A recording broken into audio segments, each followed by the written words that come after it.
நெதன்யாகுவின் அந்த ஒரு வார்த்தை பிரதமர் பதவிக்கே ஆபத்து. இஸ்ரேலில் வெடித்தது புதிய சர்ச்சை. ஒரு பக்கம் போர், மறுபக்கம் மக்கள் போராட்டம். இந்த இக்கட்டான சூழ்நிலையில் ஒரு நாட்டின் பிரதமரே இப்போது தேர்தல் வைப்பது ஒரு மாபெரும் தவறு என்று சொன்னால் அதன் அர்த்தம் என்ன?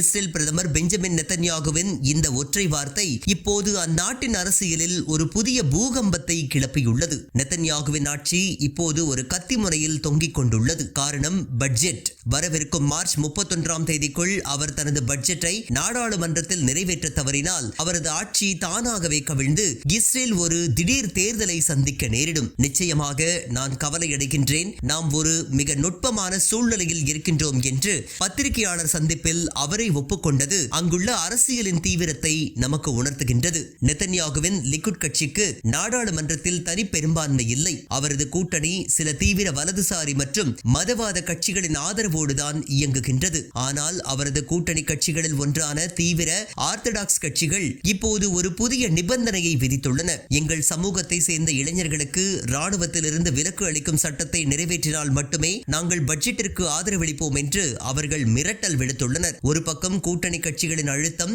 மறுபக்கம் காசா போர் மற்றும் நீதித்துறை சீர்திருத்தங்களுக்கு எதிராக மக்கள் மத்தியில் அதிகரித்து வரும் எதிர்ப்பு. இந்த இரண்டு நெருக்கடிகளுக்கும் இடையில் சிக்கியுள்ளார் நெதன்யாகு. வரலாற்றிலேயே அதிக காலம் இஸ்ரேலின் பிரதமராக இருந்தவர் என்ற சாதனைக்கு சொந்தக்காரரான நெதன்யாகு இந்த அரசியல் சதுரங்க ஆட்டத்தில் தனது ஆட்சியை காப்பாற்றிக் கொள்வாரா அல்லது இஸ்ரேல் ஒரு புதிய தேர்தலை சந்திக்குமா? மார்ச் 31ஆம் தேதி நெருங்கிக் கொண்டிருக்கின்றது. நெதன்யாகுவின் அரசியல் எதிர்காலம் அந்த ஒரு தேதியில் தீர்மானிக்கப்படும்.